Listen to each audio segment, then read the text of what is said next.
dal leen ak jàmm ki seen xibaaru mbatit dañu koy dooree ak génnuk album bi Awadi juróom-ñaareelu albumam mu dippee ko Quand on refuse on dit non bi la yoon nag dafa am lu càppaacoli ndax kat lu jël album bi daf ko boole ak benn film court métrage boo xam ne ñoom ñaar ñooy génnandoo mu nekk nag xeetu fent bu yees boo xam ne ñu ko gis ci wàllu artiste bi lee niki noonu mu ñuy leeral la moo tax mu doxalee lu mel boole musique bi ak cinéma niki noonu it lan la ki jublu. Pourquoi le choix de faire un album plus un film? Un album aujourd'hui lan moo tax ma tàmm def benn film boole ci album bi dafa fekk ne fu mu nekk nii album rek doyul boo génnee album baax na waaye dafa am noo ko war a gunge bu fekkee da bëgg nga mu gën a siiw gën a feeñ loolu tax daal di tànn boole ko ak film xam nga ne léegi cinéma dafa nekk loo xam ne lu fës la moo tax mu ci jaar nit di fësal suñu aar te ñun li ñuy wax léegi jëlee na sax lépp lu jëm ci wàllu way rek waaye dafa am ay message yu ñuy porté te message yooyu di jàpp nañu ne cinéma mooy su mën a gunge moo tax ñu def lu ñu mel looloo tax ñu andi thème yu bees yi lee ngir wéyal suñuy liggéey wéyal suñuy xeex waaye nag méngoo ak xarale yu yees yi album bi nag li ko tax a jug bokk na ci situation réew mi fu mu toll tey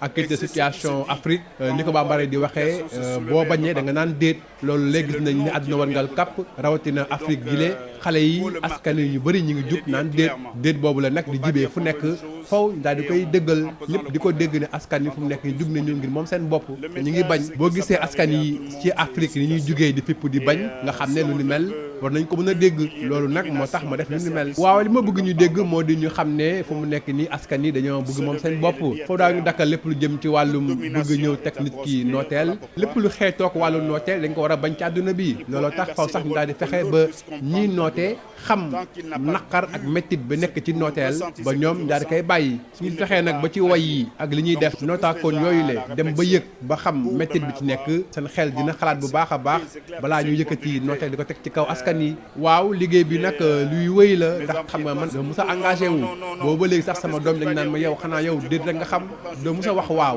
doo mus a kontaan la moo tax loolu te moo ne day damay kontaan sax waaye nag du ma gëmm samay gët di xool askan wi di sonn te du ma ko wax looloo tax nag vraiment foog may wax te it ku mel ni Mamadou Dia daf ma inspiré bi nga ko naan na bàyyi politique muy xam ne mun na bàyyi lépp lu jëm ci wàllu ay droit am mais devoir am mun koo bàyyi man it noo bàyyi sama devoir te mooy li may def. Je peux renoncer à tous mes droits, mais je ne peux pas renoncer à mon devoir. Voilà pourquoi. Seule la lutte libère. jóge ci loolu dellu si waat ci li nga xam ne moo jëm ci wàllu journée du livre bi amoon na fële ca lycée français Jean Mermoz tey nag ñu dem ci stand BD yi daal di nemmeeku ay xeetu fo yoo xam ne dañ ko aj ci kaw mboor ak mbatitu réew Sénégal rawatina ci démb wuur yeeg ñu ni mel po boobule ñu dibbee ko waalo ki ñu koy leeral nag moo di Mansour Touré nekk ki yore lépp jëm ci wàllu communication ci les Jeux du Sénégal. BD Passion Dakar maison d'édition de jeux de société premier jeu bi ñu créé mooy waalo Bada Dieng moo ko créé waalo day wax ci suñu histoire ci suñu culture. man gis sama personnage ay Ndata Yàlla la ay Bourba Jolof.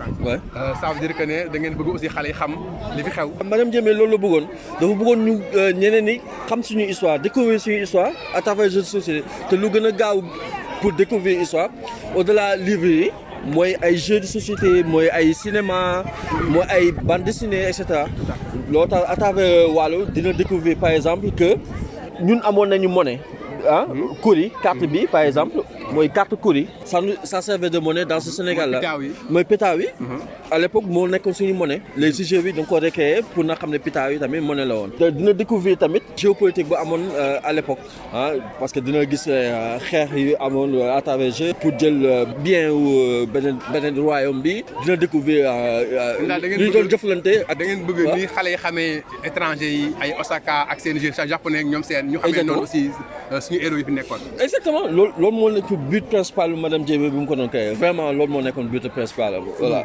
madame Diémé fàttali ko ne sax moom doon na def émission à Sud FM. waaw doon na def émission à Sud FM bu tudd woon Sud Éducation. xale yi ban lien yi am ak voilà. il faut que tamit école sénégalaise yi di inspirer aussi lii di créer ay foires pour nit yi di ñëw di découvrir di échanger c'est très très important pour ñoom. pour seen développement bu ñu il faut ñu si copier tubaab bi ñu copier lu baax si ñoom comme ni ñu ko defee Jean Mermoz école française la. donc suñu école yi tamit war nañ ko mën a inspiré wu di inviter ay créateurs comme ñun di inviter ay ñoo xam ne nooy essayer di justement di créer ay affaires quoi di ay affaires pour wan ko xale yi faire découvrir xale yi voilà peut-être on va créer des vocations. fii la ñu ndar keppee seen xibaaru mbatit jërë ngeen jëf ci déglu bi. Bonjour et bienvenue dans votre journal de la culture.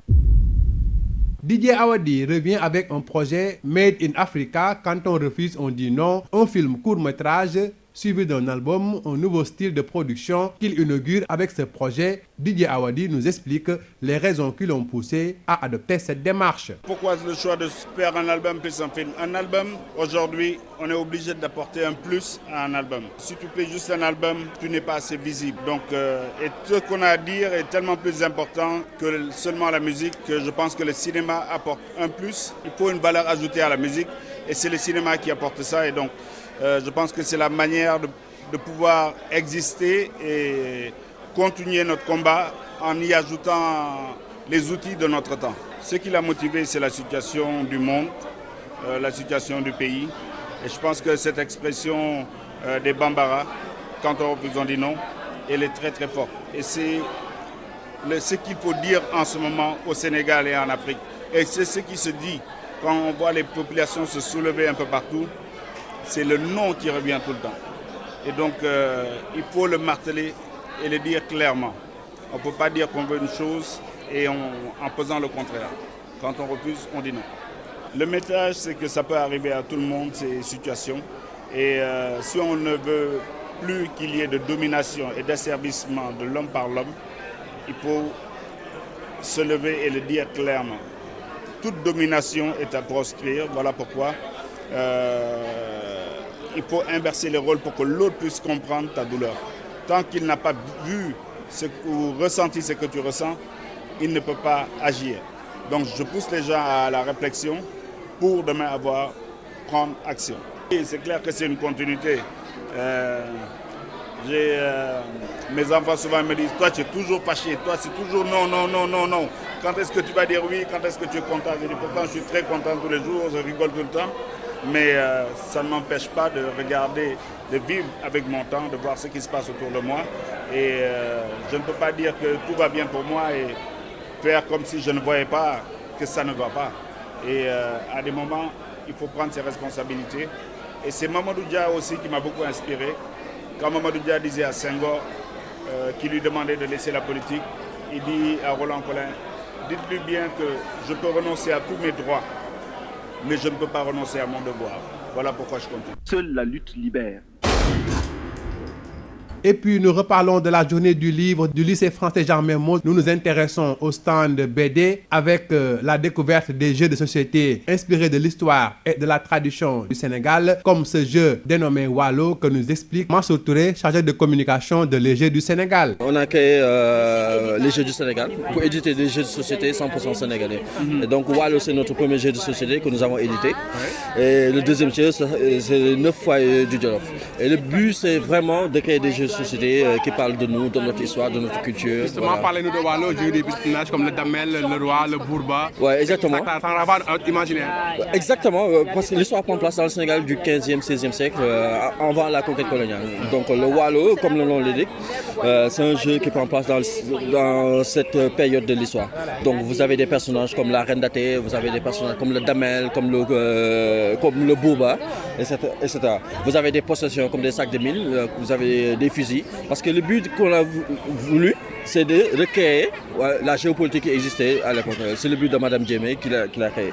Et donc c'est pour ça que voilà, le jeu prend place dans cette période de l'histoire. Donc, et pour compléter, elle a fait une émission à la radio Sud FM. Elle a fait une émission à la radio Sud FM qui s'appelle Sud Éducation. Comment est-ce que vous voyez les feedbacks, les enfants qui viennent, qu'est-ce qu'ils disent par rapport au jeu?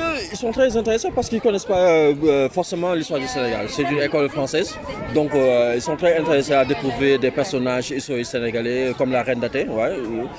J'essaie à chaque fois d'expliquer le contexte, d'expliquer les personnages. Parce que les enfants en voient à travers les BD extérieurs, les Japonais, les Français, ils connaissent bien.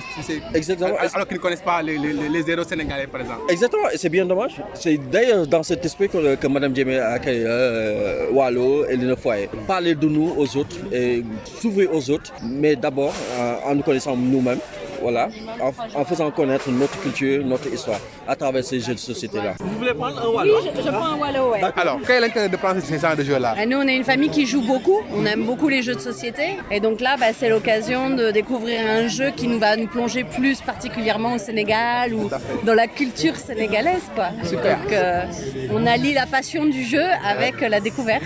Okay. C'est chouette. Et cela aussi permet à l'enfant de découvrir l'imaginaire du Sénégal à travers les héros qui sont là. Exactement, les illustrations sont très jolies. On voit vraiment qu'il y a une attention portée au graphisme. Donc nous, on aime bien quand c'est joli. Ça permet de prendre du plaisir en même temps qu'on joue. Et puis là, il est très content. Ça a l'air d'être un jeu qui va plaire aux enfants. Ah, tout à fait. Merci beaucoup, madame. Au revoir. C'est la fin de votre journal de la culture. Merci de l'avoir suivi.